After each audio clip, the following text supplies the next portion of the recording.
Okay, सो इसके बाद है क्वेश्चन नंबर 9। क्वेश्चन नंबर 9 में हमने ये बताना है कि हमारे पास एक लूप ऑफ करंट है और उसको हमने मैग्नेटिक फील्ड में रखा हुआ है।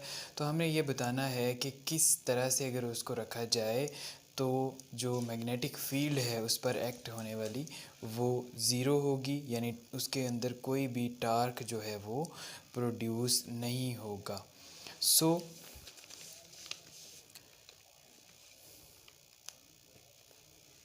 उसके लिए हम इक्वेशन यूज़ करते हैं टार्क की, और इक्वेशन टार्क की जो है वो कुछ इस तरह से है। Since torque acting on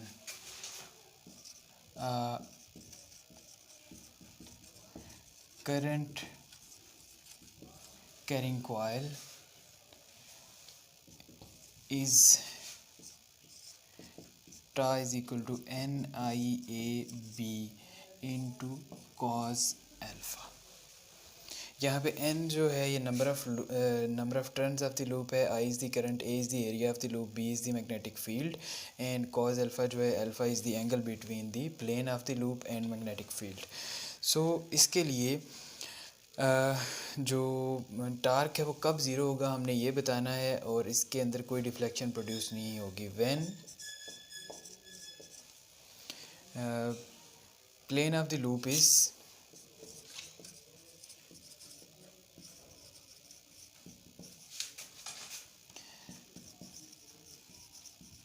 perpendicular to magnetic field, तो ऐसे में क्या होगा, theta will be equal to 90 degree and torque will be equal to NIAB into cos of 90 degree, और कॉज ऑफ 90 डिग्री बराबर ज़ीरो के होता है। सो टार्क जो है ये ज़ीरो होगा when theta is equal to 90 degree आएगा। तो करंट कैरिंग लूप के ऊपर किसी किस्म का टार्क जो है वो एक्ट नहीं करेगा।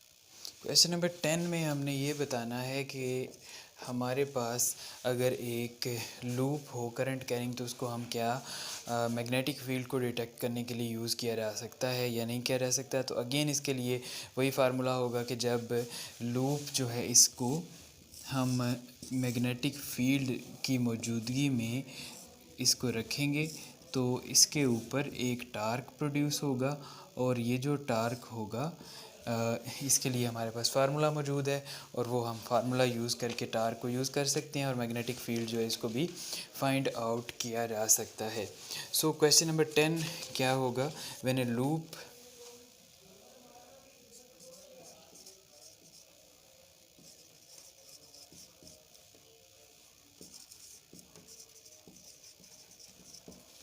of current is placed in magnetic field,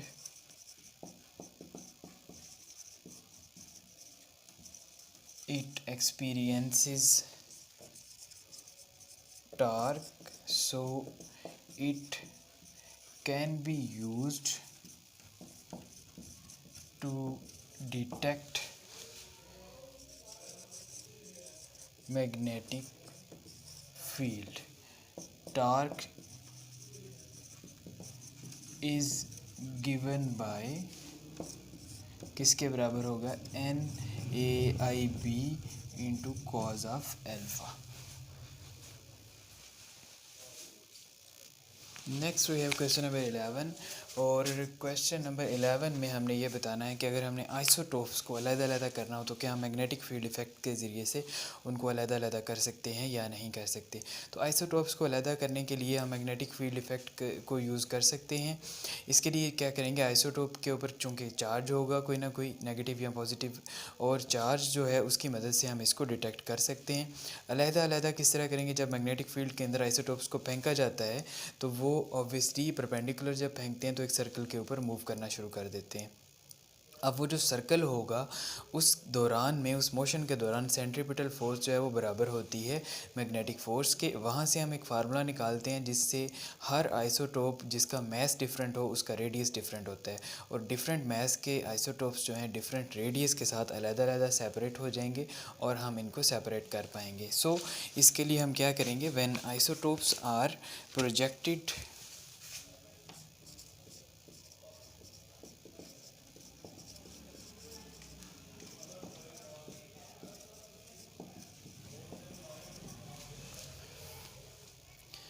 into magnetic field,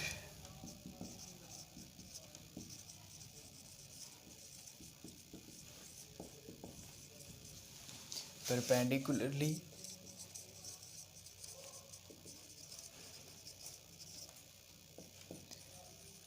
they start to circulate. तो ये सर्कल बना के मूव करना इस तरह से शुरू कर देते हैं। अब चूंकि इनके मैसेज डिफरेंट होते हैं तो ये सर्कल डिफरेंट रेडियस के बनते हैं। At this point centripetal force is equal to magnetic force. So centripetal force Fc is equal to Fb। Fc जो है ये mv स्क्वायर ओवर r के बराबर होती है, Fb जो है ये qvb के बराबर होती है। यहाँ पे वेलोसिटीज़ दोनों साइडों पे कैंसिल आउट हो जाएंगी और mv इज़ इक्वल टू आ जाएगा, r को इधर ले आएंगे और q into B into R आ जाएगा। इसको रीअरेंज करके हम लिखते हैं r और क्यू बी को हम इकट्ठा कर लेते हैं, it is equal to m into v और m इंटू वी इस तरह से। अब यहाँ पे अगर आप देखें तो चार्ज और मैग्नेटिक फील्ड और जो मैस, ये तीनों क्वांटिटीज़ हैं, दीज आर कांस्टेंट। और अगर ये कांस्टेंट हैं तो इट मीन्स हम इसको प्रोपोर्शनैलिटी में कन्वर्ट कर सकते हैं, where radius is proportional to velocity. R जो है ये क्या है, radius, v is the velocity, sorry message यहाँ पे डिफरेंट हैं और वेलोसिटी जो है ये कांस्टेंट है। सो वेलोसिटीज़ कांस्टेंट हैं क्योंकि हमने खुद फेंका है, इन सब को एक्सेलरेट करवाया, तो वेलोसिटीज़ कांस्टेंट हैं और मैसेज डिफरेंट हैं। तो m इज़ दी मैस, और अब क्या होगा, जिसका जितना मैस ज़्यादा होगा उतना रेडियस बड़ा होगा। सो हैवी जो होंगे वो इस तरह से सबसे आउटवर्ड घूम रहे होंगे और जो सबसे छोटे होंगे, लाइटर होंगे, वो इनसाइड घूम रहे होंगे, और इस तरह से हम इनको अलग-अलग कर सकते हैं। नेक्स्ट हमारे पास है क्वेश्चन नंबर 12। क्वेश्चन नंबर 12 में हमने ये बताना है कि जो कॉइल जब उसको रखा जाता है मैग्नेटिक फील्ड के अंदर तो उस पर जो टार्क एक्ट करता है वो कब मैक्सिमम होता है और कब मिनिमम होता है। So formula for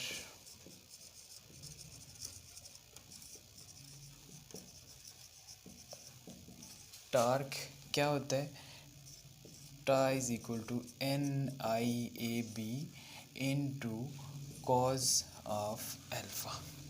so this is the formula. अब हम देखते हैं कि मैक्सिमम टार्क जो है वो कब होगा और मिनिमम टार्क कब होगा। तो मैक्सिमम टार्क जो है ये होगा theta is equal to 0 degree when plane of coil is parallel to field। और इस सिचुएशन में क्या होगा, torque is equal to NIAB into cos of zero. Cos of zero जो है ये 1 के बराबर होता है, तो टार्क जो है ये इस तरह से आ जाएगा। मिनिमम टार्क क्या होगा, at theta is equal to 90 when plane of coil is perpendicular to field। और परपेंडिकुलर टू फील्ड जो है अगर हम इस फार्मूले में पुट करते हैं तो फार्मूला जो है टार्क का, इसके अंदर क्या आएगा, NIAB into cos of 90। Cause of 90 बराबर होता है 0 के, तो NIAB इंटू 0, टॉर्क जो है वो it will be equal to 0। तो मैक्सिमम टार्क जो है वो कब आएगा, जब ये कॉइल का जो प्लेन ऑफ द कॉइल है पैरेलल टू द फील्ड होगा। इसके लिए अगर हम स्केचेस बनाना चाहें दोनों के लिए तो हम बना सकते हैं। टार्क जब ज़ीरो होगा तो उस सिचुएशन के अंदर जो कॉइल है वो बिल्कुल कुछ इस तरह से होगी कि इसको जो मैग्नेटिक फील्ड लाइंस हैं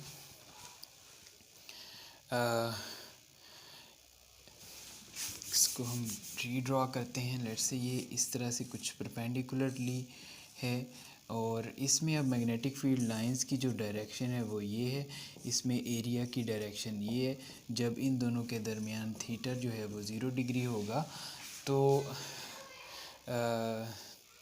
जो टार्क है वो मैक्सिमम होगा। ठीक है, अब ये मैक्सिमम टार्क जो है इस सिचुएशन में होगा। और दूसरी सिचुएशन जो है वो क्या है कि जब ये जो लूप है, प्लेन ऑफ द लूप है, इसमें एरिया जो है ये अगर इस डायरेक्शन में है और जो मैग्नेटिक फील्ड है वो इस डायरेक्शन में है, एंगल जो है वो 90 डिग्री का आ रहा है, तो इस कंडीशन में मिनिमम टार्क जो है वो प्रोड्यूस होगा। ओके, क्वेश्चन नंबर 13 है। इसके बाद क्वेश्चन नंबर 13 में अगेन कॉइल का ही क्वेश्चन है। कॉइल जो है वो एक मैग्नेट के अंदर पड़ी हुई है और फेसिस के पैरेलल में इसका जो कॉइल का प्लेन ऑफ दी कॉइल है। तो इस केस में हमने ये बताना है कि टार्क जो है वो किसके बराबर होगा। Torque is equal to NAIB into cos of alpha. अब अगर यहाँ पे आप देखें तो प्लेन ऑफ द कॉइल जो है इस एरिया का एरिया वेक्टर जो है इस प्लेन का वो आउटवर्ड होगा और इसके दरमियान और मैग्नेटिक फील्ड के दरमियान जो थीटा होगा वो 90 डिग्रीज़ का बनेगा। तो थीटा या यहाँ पे अल्फ़ा है तो अल्फ़ा जो है वो 90 डिग्री है, तो टार्क किसके बराबर आ जाएगा, NIAB into cos of 90 degrees. और कॉज ऑफ 90 डिग्री जो है ये 0 के बराबर होता है, तो ये torque will become equal to 0, so no torque will act।